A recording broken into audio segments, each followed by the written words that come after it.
मारे महला में फूली छे केसर क्यारी, चलो तो दिखाऊं बिहारी। अति सुंदर बहुत अमोलक, अति सुंदर बहुत अमोलक, रंग रंगीली छे बारी, चलो तो दिखाऊं बिहारी। मारे महला में फूली छे केसर क्यारी, चलो तो दिखाऊं बिहारी।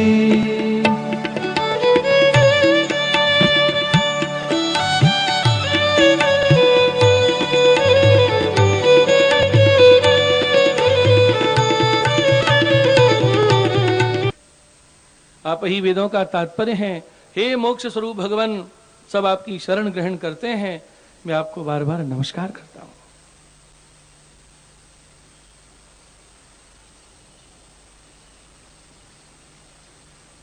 पहले गजेंद्र ने हथनियों की बच्चों की ओर देखा, ये मेरी रक्षा करेंगे।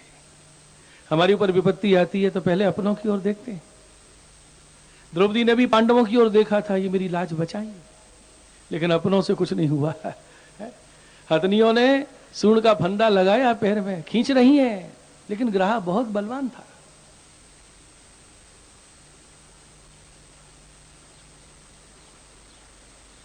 भगवान कहते हैं विपत्ति आई है तो अपने प्रयास से उसको दूर करें। सहयोगियों से सहयोग लो, ठीक है, लेकिन अपना प्रयास करने के बाद भी हम विपत्ति को दूर नहीं कर पा रहे हैं और भगवान की शरण ली है। आर्त होके भगवान को पुकार ही रहे हो तो भगवान कहते हैं मुझे पुकार रहे हो तो मेरा विश्वास रखो। या तो अपना प्रयास करो, और यदि मुझे पुकार रहे हो तो मेरा विश्वास रखो। ऐसा नहीं चलेगा कि मुझे भी बुला रहे हो और विश्वास भी नहीं है, जाने कब तक आएंगे, तब तक अपना जोर तो लगा ले। ये अविश्वास है, जाने कब तक आएंगे। द्रौपदी जब तक साड़ी हाथ से पकड़ी रही भगवान नहीं प्रकट हुए। क्यों? अभी मेरा आश्रय नहीं है, अभी तो हाथों का भरोसा है। अरे आएंगे तब आएंगे, अपनी लाज तो बचा लूं। ये विलंब है इतना। एक झटका दिया, दांतों से साड़ी दबा ली। हे द्वारिका नाथ, मेरी लाज बचाओ। भगवान बोले अभी मेरो आश्रय ना है, अभी तो दांतन को आश्रय है, अभी पूर्ण निस्साधन नहीं हुई है। जितना साधनों का आश्रय होता है, जितना साधनों का विश्वास होता है, उतना ही भगवान में अविश्वास होता है।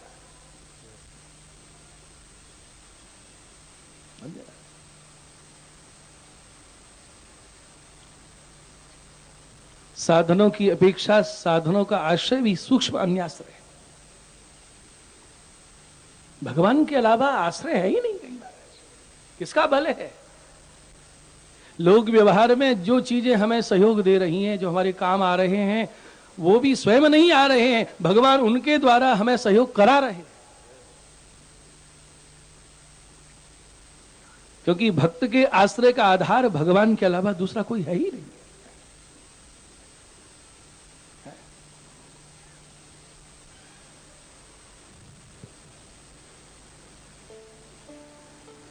जब साड़ी दांतों से भी छूट गई ना, अब वो क्षण आया, या तो मेरी लाज बचाओ नहीं तो लाज गई। ये जो क्षण है, देखिए, जब भक्त पूर्ण विश्वास सहित भगवान पर निर्भर हो जाता है, जब वो क्षण आता है, सत्य मानिए एक पल का विलंब नहीं हो सकता।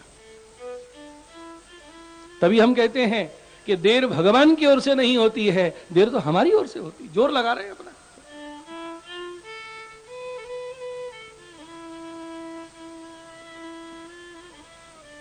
एक पल का विलंब नहीं हो सकता है। ऐसा चीर बढ़ाया, आज तक ऐसी साड़ी बनी ना बनेगी। खींच खींच के दुशासन थक गया, लेकिन साड़ी का छोर नहीं मिला। चकित हो गया है, ये कैसी साड़ी है, अंत ही नहीं हो रहा। सारी बीच नारी है कि नारी बीच सारी है, कि सारी ही की नारी है कि नारी ही की सारी है।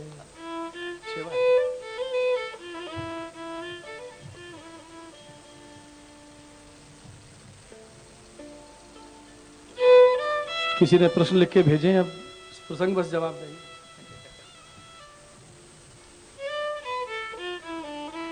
खूब लोग चिट लिख के रख जाते हैं, इस पे भी कुछ समझाइए, इस पर भी समझाइए। अब वही समस्या है कि विषयांतर भी नहीं होना चाहिए। प्रश्न है कथा से अलग, तो कथा में रसाभास होता है, बड़ी समस्या है। और जिज्ञासा होती है श्रोताओं की। खूब प्रश्न कल भी लिख के रख गए थे लोग।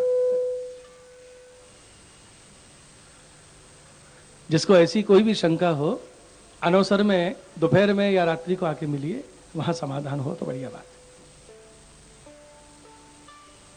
क्योंकि एक होती है सार्वजनिक शंका और दूसरी होती है निजी शंका। तो सार्वजनिक शंका का समाधान तो व्यासपीठ से होना उचित लगता है, अब निजी शंका का समाधान यहां से किया जाए, ये तो कोई उचित नहीं है।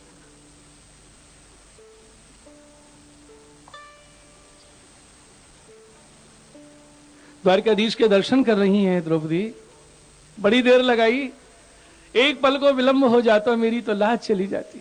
कब से पुकार रही हूं द्वारिका नाथ, अब पधारे हो। भगवान ने ये नहीं कहा कि मैं तो ये देख रहा था तुम अपनी रक्षा कैसे करोगी, तुम साड़ी पकड़े थी हाथों से दांतों से, ये कुछ नहीं कहा। क्या बोले द्वारिका नाथ, अरे कृष्णा तूने द्वारिका नाथ कह के बुलायो, या से वही द्वारिका से आनो पड़ो। अब कहां द्वारिका कहां हस्तिनापुर, थोड़ी तो देर लगी जाएगी आने में। मैं द्वारिका से दौड़ो आया हूं। अरे द्रौपदी, यदि तू हे प्राणनाथ कह के पुकारती तो वही द्वारिका से नहीं आना पड़ता, मैं तो तेरे प्राणंशु ही प्रकट हो जाता। द्रौपदी, मैं तुम्हारे प्राणों में हृदय में निवास करना चाहता हूं और तुमने मुझे हृदय से निकाल के द्वारिका में भेज दिया। बोलो देर किसकी ओर से होती है? आर्त जनों की दुख आरती हरण करने वाले ही भगवान हरि है, जिनका नाम ही हरि है। अगर वैष्णव ठाकुर जी के सामने उदास बैठ जावे या लौकिक दुख के आंसू गिर आवे तो ठाकुर जी को भोग भावे नहीं है, अरोगे नहीं उस दिन। मेरा सेवक दुखी है, इतने सुकोमल है ठाकुर जी। जब तक भक्त के दुख का हरण नहीं कर ले ठाकुर जी को चैन नहीं पड़ता है। तभी तो महाप्रभु जी कहते हैं कि पुष्टि प्रभु के सामने कभी लौकिक दुख की विनती मत कर देना, इतने कोमल है। अपनी प्रभु को सुख देना चाहते हो तो सहन कर लेना, लेकिन इनके सामने लौकिक दुख मत रो, इसलिए कहा है। और गजराज जब सारा शरीर जल में डूब गया, एक कमल का फूल सूंड में लेके भगवान को अर्पित कर रहे हैं, मानो कह रहे हैं कभी आपकी भुजा को मेरी सूंड से उपमा देते हैं। भगवान की भुजा कैसी सुंदर है, हाथी के सूंड जैसी। हे हरि, ये आपकी भुजा की जो उपमा है ना सूंड, ये भुजा की उपमा ही डूब रही है, कम से कम भुजा लंबी करके उस उपमा को तो बचा लीजिए। मेरी सूंड पकड़ के मुझे जलाशय से बाहर निकाल दीजिए।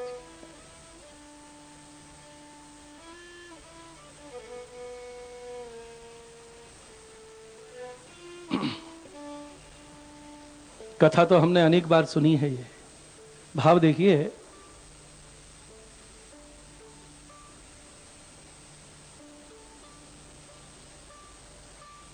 जब लग गज अपनो बल बरत्यो, नेक सरयो नहीं काम, दुर्बल भय बल राम पुकार्यो, आए आधे नाम, सुनेरी मैंने निर्बल के बल राम।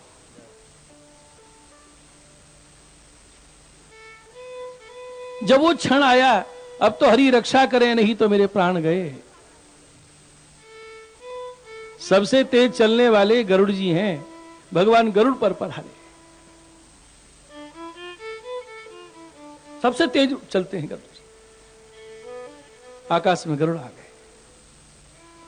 गजेंद्र ने उच्चारण किया हरि, जब हा शब्द का उच्चारण हुआ तो भगवान वहां गरुड़ जी पर पधारे, प्रकट हो गए, और री का उच्चारण हुआ। हाँ, री। सबसे तेज चलने वाले गरुड़ जी से भगवान कूद पड़े, कहीं गरुड़ को देर ना हो जाए।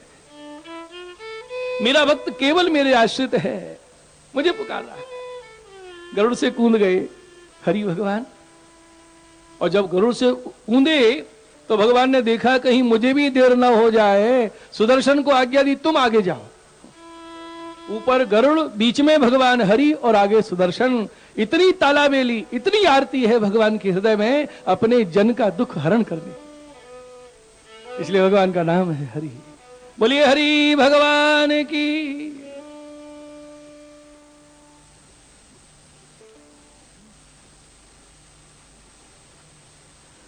पुकारा गजराज ने और पहले उद्धार किया ग्राह का। दोनों का श्रापित शरीर है। ये गजेंद्र कौन है? पांड्य देश के राजा इंद्रदुम्न थे। देवल ऋषि के श्राप से हाथी हो गए, और ये मगर हुहू नाम का गंधर्व था।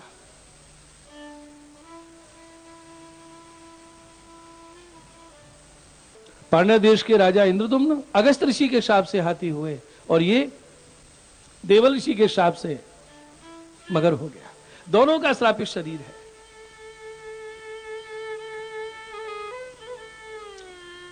पुकार रहे हैं गजराज, और पहले श्राप मुक्त किया ग्राह को। क्यों? यही तो रहस्य है।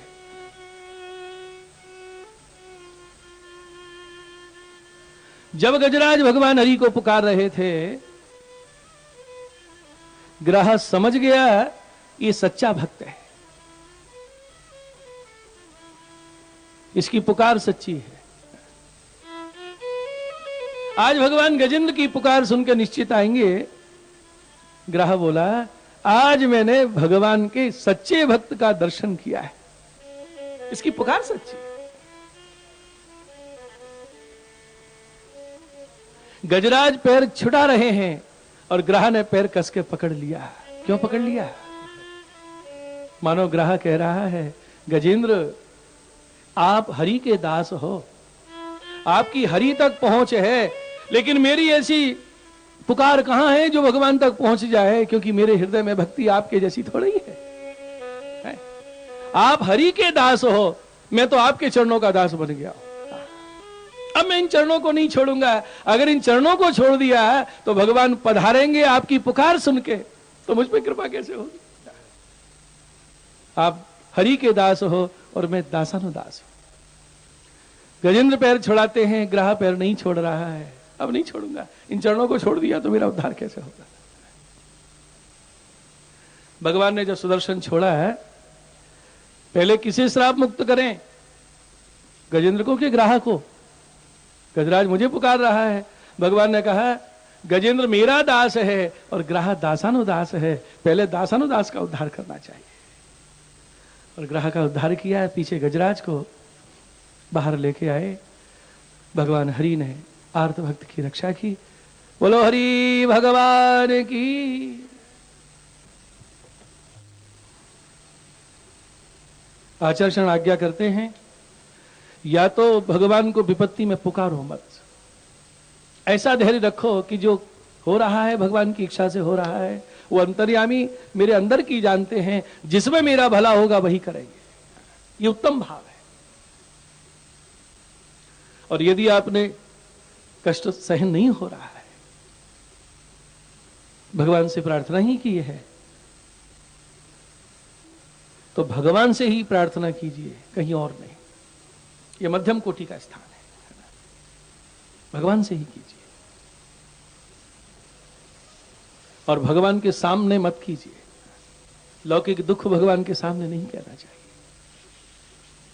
जब असह्य हो रही है पीड़ा, धैर्य पूर्वक धारण करना, विवेक धैर्य आश्रय की रक्षा करना, यही वैष्णव का कर्तव्य है।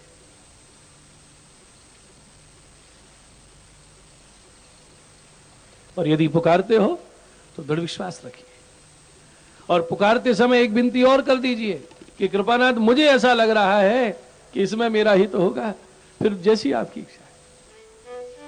मेरा आग्रह नहीं है, मेरी तो विनती है, ऐसा होगा तो बढ़िया, और इसके विपरीत यदि आप करना चाहते हैं तो आपकी इच्छा है।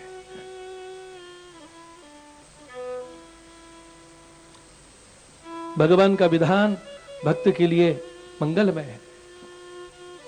बोलो हरि भगवान की।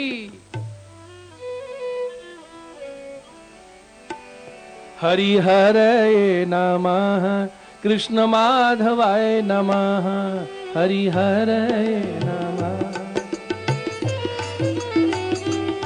हरि हरये नमः, कृष्ण माधवाय नमः।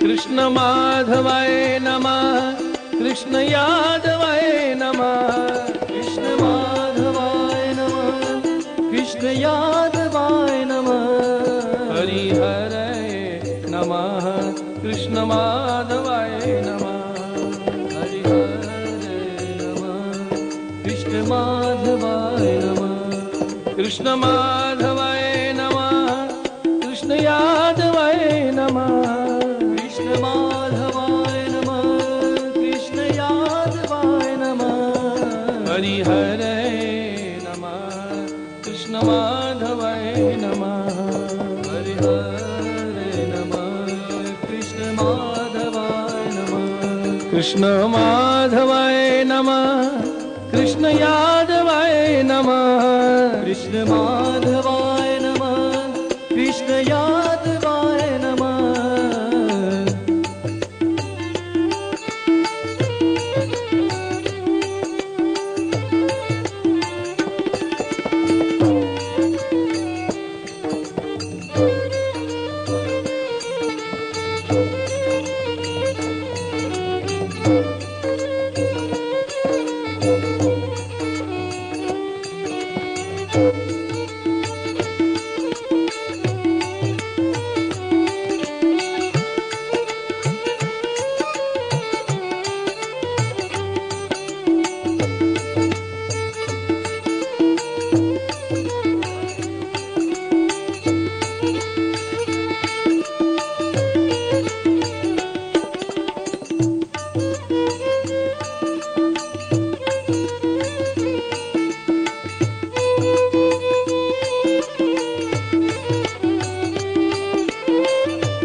कृष्ण यादवाय नमः, कृष्ण माधवाय नमः, कृष्ण यादवाय नमः, हरि माधवाय नमः, हरि कृष्णाय नमः, हरि हरये नमः, हरि माधवाय। कलश लेके भगवान धन्वंतरी प्रकट हुए। मोहिनी स्वरूप से भगवान ने देवताओं को अमृत पान कराया और असुरों को मोहित किया। राहु ने अमृत पिया था, भगवान ने सुदर्शन से सिरधड़ से अलग किया, लेकिन उसके दोनों अंग अमर हो गए। इस कथा को आप अनेक बार श्रवण किए हैं। कोई प्रश्न करे, चाक्षुष मनवंतर में कश्यप अवतार हुआ था, आज हम इस कथा को श्रवण करते हैं, इसका क्या लाभ है? भगवत कथा श्रवण करते समय नित्य नवीन प्रतीत होती है।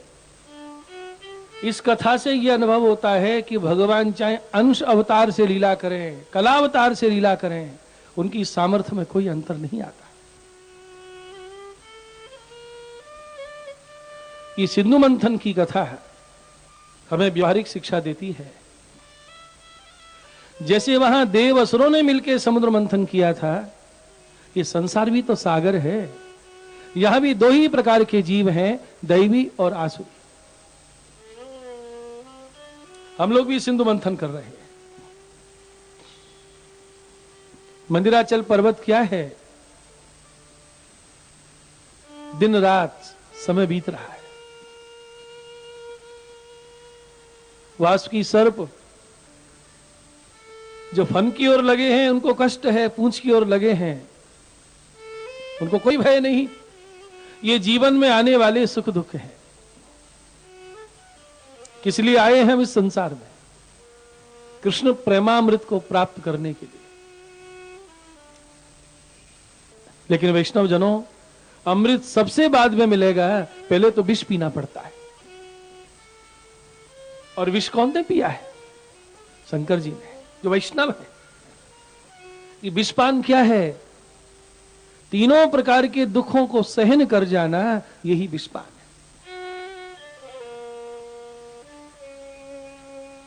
अथवा किसी ने किसी की निंदा कही, विषैली बात आपने कान से सुनी, अब सुन तो ली, लेकिन उसको सुनने के बाद कंठ में ही रखो, अपनी वाणी से बाहर मत निकालो, मुखरता दोष से बचिए। विष कंठ तक तो ठीक है, और जो वाणी से बाहर निकाला तो उसका प्रभाव होता है। जगत में भोग्य पदार्थ मिलते हैं, प्रारब्ध से सुख भी मिलता है। कल्प वृक्ष है, कामधेनु गाय है, जो मांगो सो मिल जाए। यदि हम संसार के भोगों में ही फंस गए, हमारी इंद्रियां भोगों में ही आसक्त हो गई, तो हमारा जो लक्ष्य कृष्ण प्रेमामृत की प्राप्ति है वो पूर्ण कैसे होगा? और देखिए, सिंधु सुता लक्ष्मी प्रकट हुई, स्वयंवर हुआ, सब खड़े हैं, लक्ष्मी बोली सब में कोई ना कोई कमी है, मैं तो भगवान श्री हरि को ही वरूंगी, और वरमाला गले में डाली। अभी तक लक्ष्मी जी चरणों में स्थान रखती थी, भगवान के चरण पलटती थी, लेकिन भगवान ने चरणों से उठा के उनको अपने हृदय पे स्थान दिया। श्रीनिवास नाम पड़ा भगवान का। वैकुंठ में विवाह नहीं हुआ कभी? कभी सुना है कि वहां विवाह हो रहा है, चौरी मंडप बना है? अरे वैकुंठ में ये लीला कहां होती है? वैकुंठ में कभी जन्म महोत्सव मनाया जाता है? ये नंद महोत्सव, जन्म महोत्सव लीला भूतल पे होती है, ये विवाह लीला भूतल पे होती है। तो लक्ष्मी जी बोली भगवान से कि हमारे साथ ऐसी कोई लीला ही नहीं हुई, कम से कम विवाह उत्सव का ही लाभ ले ले। जब विवाह हो गया, स्वयंवर में वर्ण हुआ लक्ष्मी जी के साथ, तो देखिए अभी तक लक्ष्मी जी चरणों में स्थान रखती थी, लेकिन विवाह होते ही भगवान ने चरणों से उठा के हृदय पे स्थान दे दिया। कथा का भाव समझिए। ऐसे हम जो साधारण जीव है ना, अरे भगवान के चरणों में आके दंडवत कर दें, यही बहुत बड़ी बात है। क्या हमारी इतनी योग्यता है? लेकिन जब श्री वल्लभ की कृपा से हमारा भगवान के साथ विवाह हो जाता है, हस्त मिलाप है ये, कल जजन आज्ञा की थी ना, हमारा हाथ श्रीनाथ जी के हाथ में दिया जाता है, क्या बढ़िया हस्त मिलाप है। जाके कहे, चतुर्दास जी गाते हैं, जिनके कहे गही भुज दृढ़ कर श्री गिरधारी नंद कुमार, सेवक की सुख रास सदाशी वल्लभ राजकुमार। ये वल्लभ राजकुमार श्री विठलेश, जिनके कहने से, जिनकी प्रार्थना से श्रीनाथ जी भुजा हस्त को कस के पकड़ लेते हैं।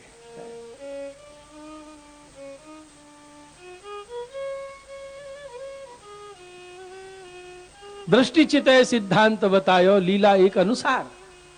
तो विवाह होते ही जैसे लक्ष्मी जी चरणों से वक्ष पर स्थान पा सकी, ऐसे ही हम साधारण जीव, अरे भगवान के दंडवत के भी अधिकारी नहीं है। स्पर्श करना, सेवा करना, ये तो बहुत आगे की बात है।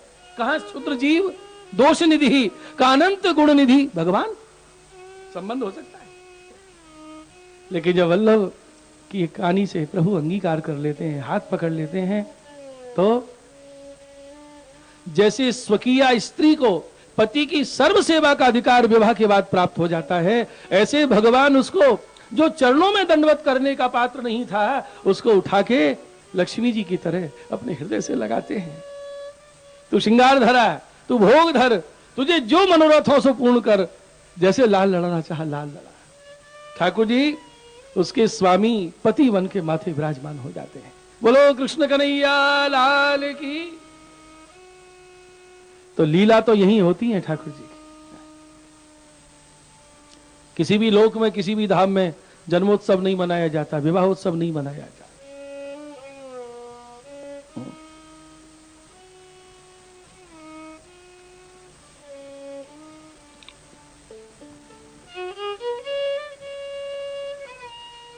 देवताओं को अमृत पिलाया, ये कृष्ण प्रेमामृत भगवान ही देते हैं,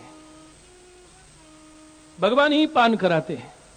जो दैवी हैं उनको अमृत पिलाते हैं, और जो आसुरी हैं उनको मोहित करते हैं। मोहिता असुर मानुषा, असुरों को मोहित करते हैं, देवों को अमृत पिलाते हैं। तो एक बात बताइए कि संसर्ग से जो असुर हो गए हैं, आसुरी संसर्ग से जिनके अंदर असुरावेश पैदा हो गया है, क्या ये कभी अमृत के अधिकारी नहीं बन सकते? बन सकते हैं, इनको भी अमृत मिल सकता है। कब? असुरों का संग छोड़ें और दैवी जनों का संग करें। राहु नाम के असुर ने देखा कि असुरों के बीच में रहूंगा तो अमृत नहीं मिलेगा, इनका दुसंग छोड़ो और देवों के बीच में जाके बैठो। जब उनके बीच में आके बैठा, क्या भगवान नहीं जानते ये असुर है? सूर्यचंद्र ने इशारा किया ये असुर है, भगवान जानते हैं, लेकिन देवों के बीच में आके बैठा है, इसलिए भगवान ने उसको भी अमृत पिला दिया।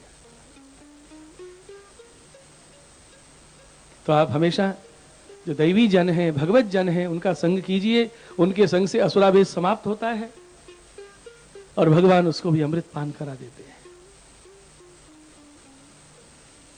देवासुर संग्राम हुआ, शंकर जी को मोहिनी रूप का दर्शन दिया, और इस युद्ध में बहुत असुर मारे गए, असुराज बलि मृतक हो गए। शुक्राचार्य जी को चिंता हो गई, अमृत संजीवनी विद्या से मृतक असुरों को पुनर्जीवित किया, राजा बलि को जीवन दान दिया, और ऐसी शक्ति बढ़ाई, ऐसी शक्ति बढ़ाई कि महाराज बलि पृथ्वी के और स्वर्ग के एक छत्र राजा हो गए, देवता पराजित हो गए। ये देवासुर संग्राम चलता रहता है हमेशा, क्योंकि आसुरी और देवी की बने कैसे? देवताओं की माता अदिति को चिंता हो गई, अपने पति कश्यप से प्रार्थना की, स्वामी दिति के पुत्र दो लोग का ऐश्वर्य भोग रहे हैं और मेरे पुत्र पहाड़ों की कंदराओं में जाके छिपे हैं, स्वामी कुछ तो उपाय बतलाइए। कल आपने सुना था कश्यप ऋषि ने दिति को व्रत बतलाया, पुंसमन व्रत, और अदिति को बतलाया पयोव्रत। फाल्गुन मास में दुग्ध पान करके 12 दिन तक पुरुषोत्तम की आराधना करना, भगवान प्रकट होकर दर्शन देंगे और तुम अपने मन का मनोरथ भगवान के आगे प्रकट कर देना। माता अदिति ने पयोव्रत किया और इसके व्रत के प्रभाव से भगवान प्रसन्न हुए, अदिति को दर्शन दिए भगवान ने।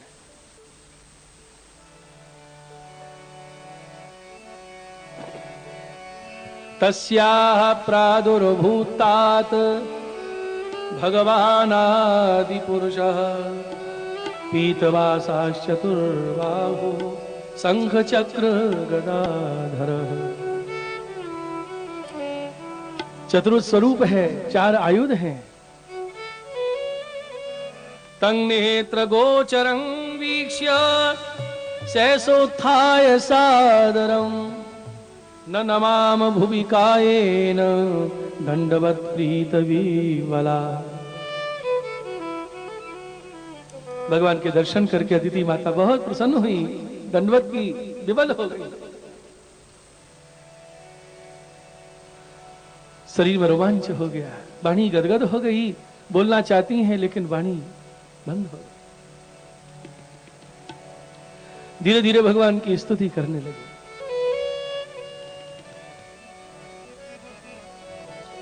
यज्ञेश यज्ञ पुरुषाच्युत तीर्थपाद तीर्थस्रव श्रवण मंगल नामधेय आपन्न लोक व्रजिनो पशमोदयाज्य संज्ञः क्रदीश भगवन्नसि दीननाथ। भगवान ने कहा, मैं तुम्हारे मन की अभिलाषा जानता हूं, मैं तुम्हारे यहां अवतार लूंगा। देवताओं का ऐश्वर्य जो बलि ने ले लिया है, राजा बलि से लेके इंद्र को प्रदान कर दूंगा। और भगवान अंतर ध्यान हो गए, अदिति के गर्भ में तेजपुंज रूप से विराजमान हो गए। रोम रोम से प्रकाश निकल रहा है। जिसके अंदर भगवान विराज जाते हैं वो देवताओं का भी वंदनीय हो जाता है। देवता की स्तुति कर रहे हैं, पुष्पों की वर्षा हो रही है। भगवान के प्रागट्य का समय आया। देवता स्तुति करके चले गए।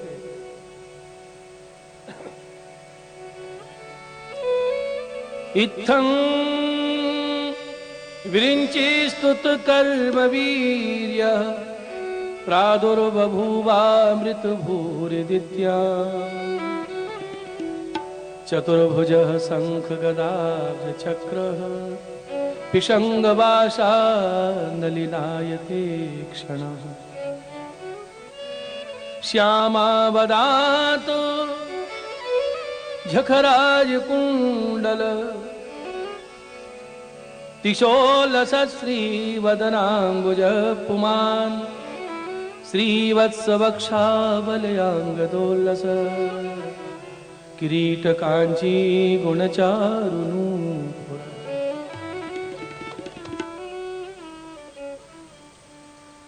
भादों का महीना, शुक्ल पक्ष, द्वादशी तिथि, अभिजीत मुहूर्त,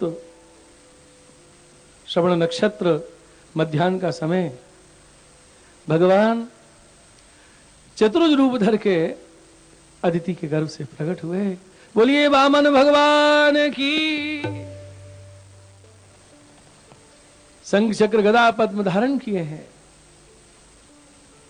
कमल जैसे भगवान के विशाल नेत्र हैं।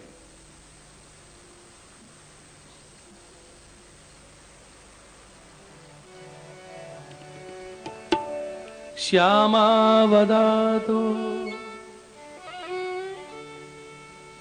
श्यामल वर्ण शरीर है। झकराज कुंडल, कानों में कुंडल है। काय के? झक, झकराज कुंडल। झक माने संस्कृत में झक माने मछली, मकराकृत कुंडल है। झक माने मछली। वो कहते हैं ना, तुम क्या बैठे बैठे झक मार रहे हो? झक माने मछली।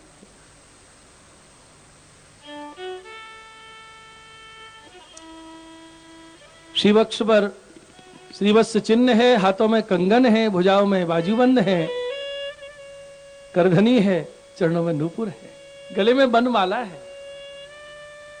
बोलिए वामन भगवान की।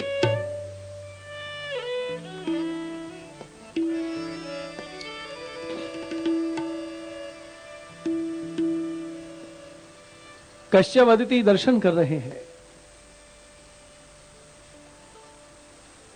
देखिए, 4 जयंती मनाई जाती हैं सभी भक्ति मार्गी वैष्णव संप्रदायों में। ये नारद पंचरात्र का वचन है, विष्णु पंचक व्रत वैष्णव को करना चाहिए। ये वैष्णव शास्त्र की आज्ञा है। 4 जयंती और एकादशी।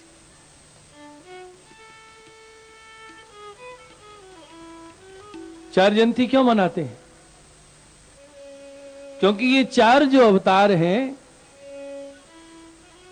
भक्तों पर अनुग्रह करने के लिए हुए। अनुग्रह, पुष्टि। कल आपने नरसिंह अवतार की कथा सुनी। भगवान नरसिंह और भगवान वामन, ये 2 अवतार एक एक भक्त पर कृपा करने के लिए हुए।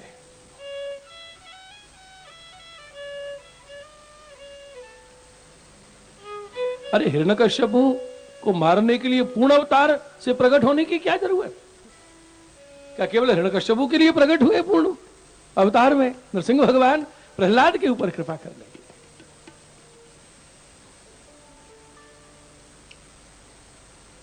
और वामन अवतार राजा बलि पर कृपा करने।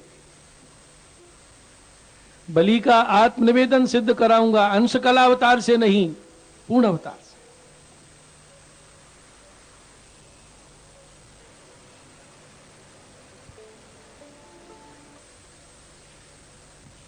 कृपा की भगवान ने।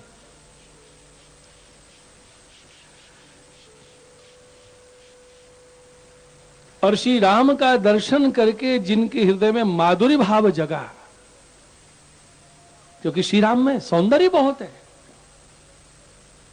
अब मर्यादा पुरुषोत्तम चाहे तो भक्तों की इच्छा पूरी कर सकते हैं, लेकिन कामना पूरी करें तो मर्यादा भंग हो जाएगी। तो जिन भक्तों में ये भाव जगा कि आप हमारे पति हो, जैसे सीता सेवा करती है हम आपकी सेवा करें, तो भगवान ने कहा कृष्णावतार में इच्छा पूरी होगी। श्री राम का दर्शन करके ये कामना जगी, ये पुष्टि कामना जगाई श्री राम ने, और इस कामना को पूर्ण किया पुष्टि पुरुषोत्तम भगवान श्री कृष्ण ने। माधुर्य भाव, ये हमारे पति हों, ये भाव नरसिंह जी का दर्शन करके जग सकता है क्या? बोलो, कैसे सुंदर गरज रहे हैं, दहाड़ रहे हैं, हाँ हाँ, ये हमारे पति हो। अरे जो भार्या है भगवान की लक्ष्मी, वो दर्शन करके भाज गई, औरों की तो बात ही क्या है। और बामन भगवान ब्रह्मचारी है, उनका तो विवाह ही नहीं हुआ, और ब्रह्मचारी से कोई कह के हमारे पति बन जाओ तो ये बोलना ही अपराध है। हाँ, स्त्री भाव, माधुर्य भाव जगा है श्री राम का दर्शन करके।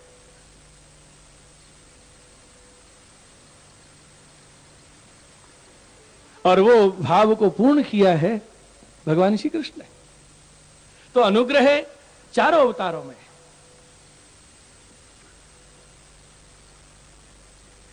तीन अवतारों की कथा तो एक सी है। वामन श्री राम श्री कृष्ण माता गर्भ से प्रकट हुए, लेकिन नरसिंह अवतार न पिता न माता, खंबे से प्रकट हुए। और तीनों अवतारों में देखिए, जब भगवान प्रकट हुए माता ने स्तुति की, पिता ने स्तुति की। माता को महात्म ज्ञान है कि ये कौन है।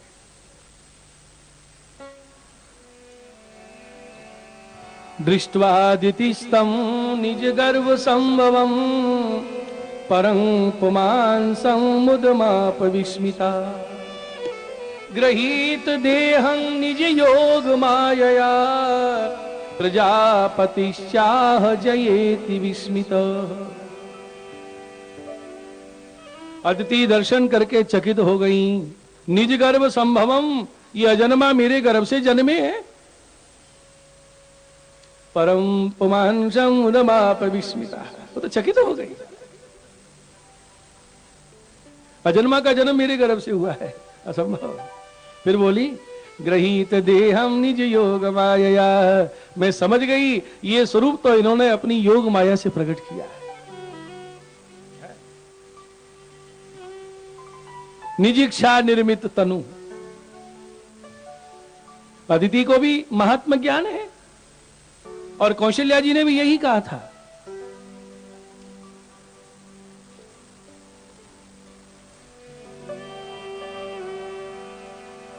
ब्रह्मांड निकाया निर्मित माया, रोम रोम प्रतिवेद कहे सोवासी यह उपहासी सुनत धीर मति थिर।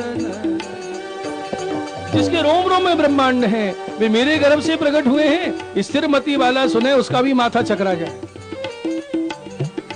लेकिन बाद में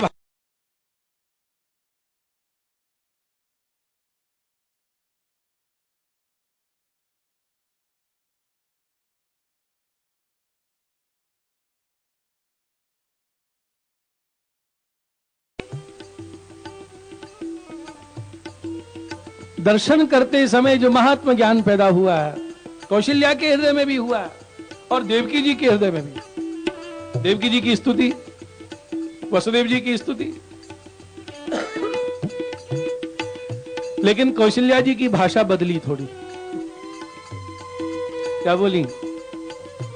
माता पुनि बोली सोमति डोली, तजहु तात यह रूपा, की जय शिशु लीला अति प्रियशीला, यह सुख परम अनूपा।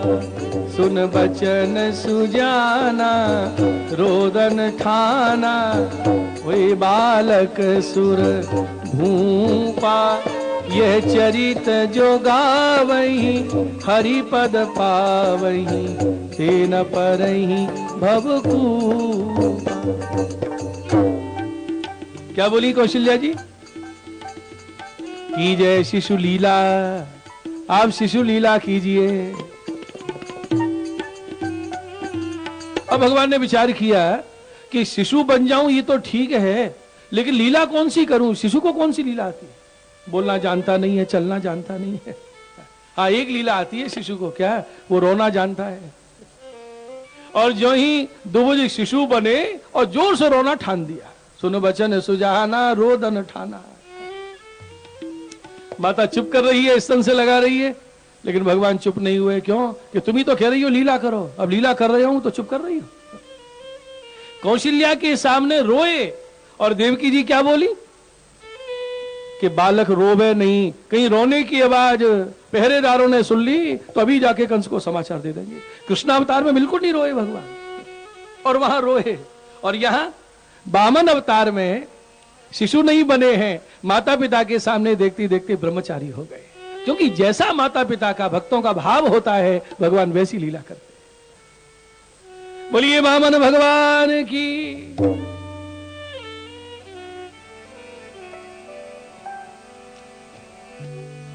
बभूव तेनैव सवामनो वटुः, संपश्यदोर्दिव्य गतिर् यथा नट। देखते देखते चतुर्थ रूपधारी भगवान ब्रह्मचारी हो गए। बोलिए वामन भगवान की।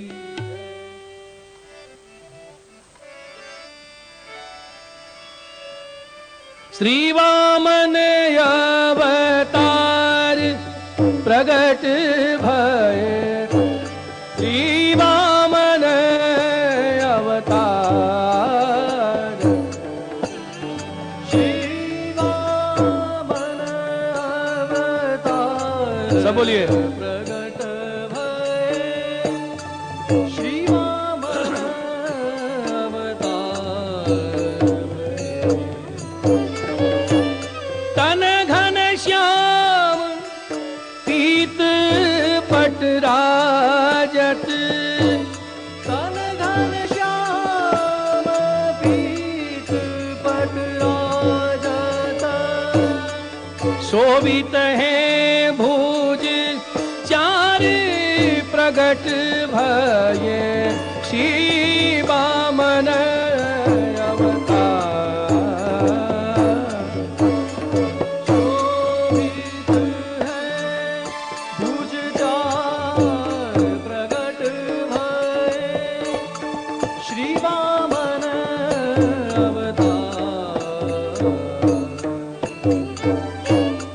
कुंडल मुकुट कंठ कौस्तुभ मणि, कुंडल मुकुट कंठ कौस्तुभ मणि। पूरे भृगु रेखा सार, पूरे भृगु रेखा सार। देव देवीन आनंदित सुर मुनि,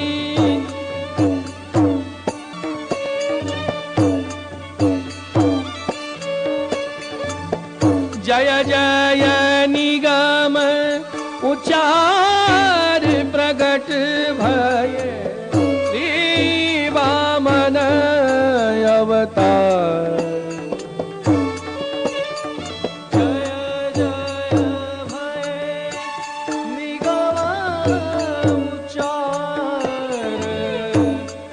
प्रगट भय श्री वामन अवतार। गोविंद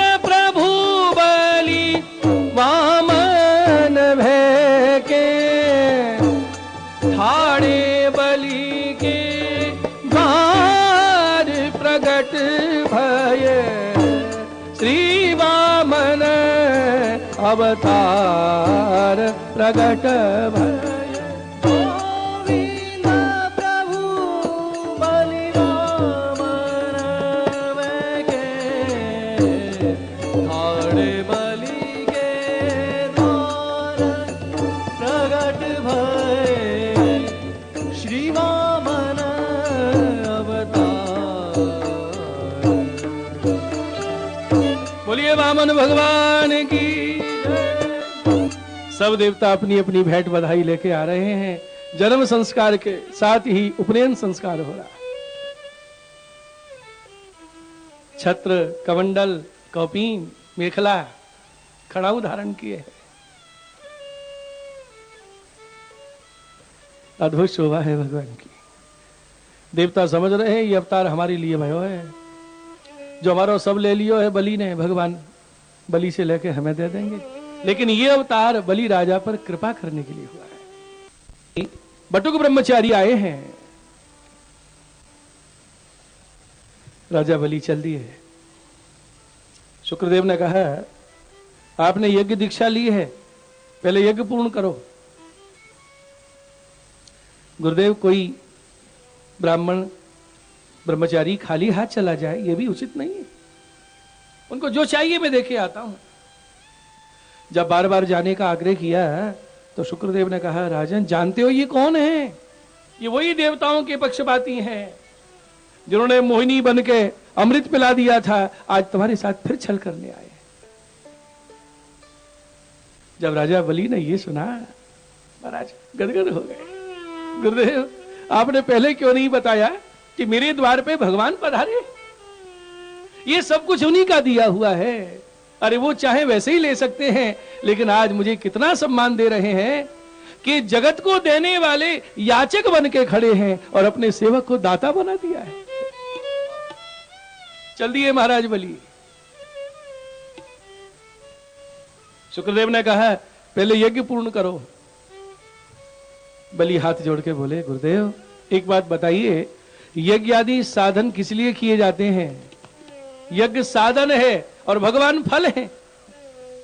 अरे जब फल स्वयं चल के आ गए तो मुझे साधन की आवश्यकता नहीं है, मेरा यज्ञ तो सफल हो गया। चले जा रहे। शुक्रदेव यूं खड़े हो गए हाथ करके। गुरु आज्ञा नहीं मानोगे मैं श्राप दे दूंगा। चले जा रहे हैं, गुरु आज्ञा नहीं मानोगे। आज बलि राजा ने स्पष्ट कह दिया अरे गुरु तो गोविंद से भी बड़े होते हैं, क्योंकि गुरु की कृपा से गोविंद की प्राप्ति होती है। लेकिन आप कैसे गुरु हैं? गोविंद मिलने आए हैं और मिलने में बाधा डाल रहे हो, ये गुरु का कार्य नहीं है। चले जा रहे हैं। मेरी आज्ञा नहीं मानोगे मैं श्राप देता हूं, तुम्हारा सब कुछ चला जाएगा। राजा बलि ने मुड़ के देखा और कहा गुरुदेव सब कुछ चला जाए और बदले में भगवान मिल जाए वो तो सबसे ज्यादा धनवान है।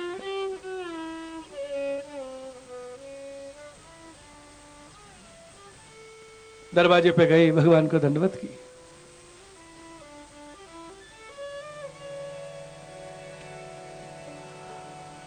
चरणों तक माथे पे पधराया।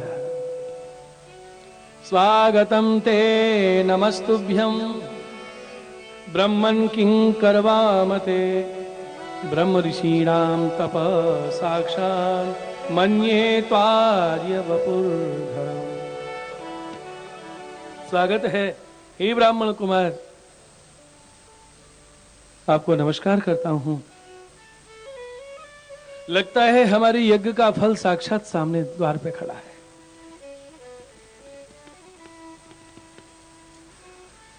ब्रह्म ऋषियों के तप का फल विराजमान है। आज्ञा कीजिए कैसे पधारे?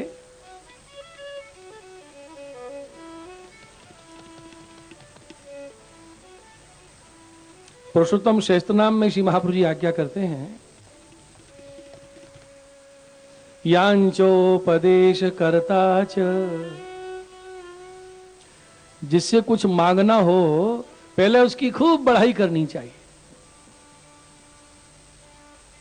और कैसी बढ़ाई करी है भगवान वामन ने? सुनो महाराज बलि, आपके पूर्वजों ने मना करना तो कभी सीखा ही नहीं है। एक से एक महान दाता है। आप महादानी, आपके पिता विरोचन वे भी बड़े दानी, और विरोचन के पिता प्रहलाद वो तो बहुत दानी थे, और प्रहलाद के पिता हिरण्यकश्यपु बोले वो तो सबसे ही ज्यादा महान था। भगवान ने कहा क्यों महान था? भगवान का वचन कभी झूठा थोड़ी होता है। हिरण्यकश्यपु महान था। क्या मानता थी उसकी? ऐसे वरदान प्राप्त कर लिए ब्रह्मा जी से। हिरण्यकश्यपु लोक लोकांतरों में यात्रा करके भगवान को खोजता था कि मेरे भाई हिरण्याक्ष को जिसने मारा है वो कहां छिपा हुआ है। सब लोकों में गति उसकी। भगवान ने देखा ये मुझे खोज रहा है तो ढूंढ लेगा, इसलिए ऐसी जगह जाके छिप जाना चाहिए जहां ये जा ना सके। ऐसी जगह कौन सी है जहां हिरण्यकश्यपु ढूंढ ना सके? भगवान ने देखा है ऐसी जगह एक ही है, मैं इसके भीतर हृदय में जाके छुप जाऊं, फिर ये कैसे ढूंढेगा? और जब भगवान उसके भीतर आके विराजमान हो गए, उसी का तो ये प्रभाव कि प्रहलाद जैसा भक्त बेटा भगवान विराजे। एक क्षण नहीं भूलता है भगवान को, भले ही बैर भाव से सतत चिंतन करता रहता है भगवान।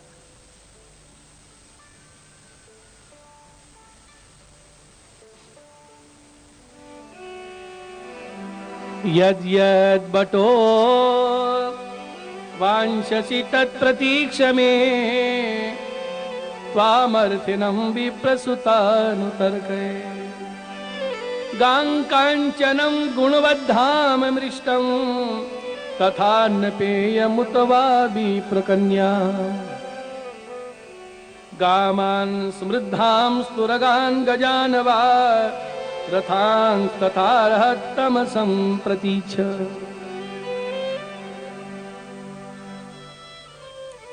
राजा बलि बोले जो चाहिए मांगो। गांग कांचनम गैया चाहिए? नहीं। सोना चाहिए? ना। गुणवत धाम, ऐसे ऐसे महल जिसमें सब सुविधाएं हों? भगवान बोले नहीं चाहिए। मृष्टम तथा न पेय, कोई मीठा भोजन पदार्थ, कोई पेय पदार्थ पीना चाहते हो? भगवान बोले कुछ नहीं चाहिए। राजा बलि ने कहा वाह विप्र कन्याम, हे ब्रह्मचारी जी, तो किसी ब्राह्मण की छोरी के साथ आपकी लगन करा दे, विवाह करवा दे। भगवान ने कान में उंगली डाल ली, कैसी बातें करते हो, हम तो ब्रह्मचारी हैं। गांव, समुद्रशाली, हाथी घोड़े, अर्हतम, हे हमारे परम पूजनीय, संप्रतीच्छ, आपको जो चाहिए सो मांग लीजिए।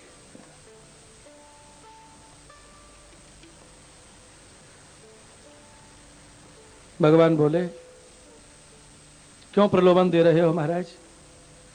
विद्वान को उतना ही लेना चाहिए जितनी आवश्यकता हो।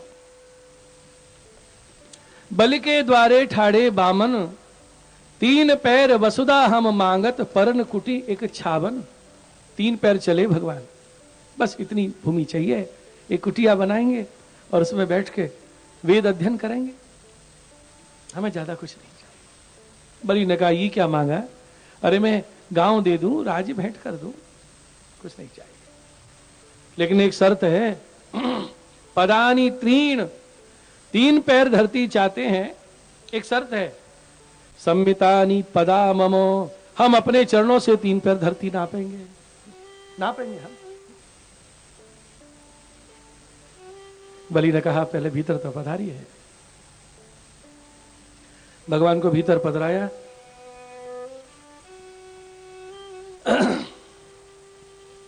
शुक्रदेव ने कहा राजन बस ये आखिरी मौका है, पीछे कुछ होने वाला नहीं है।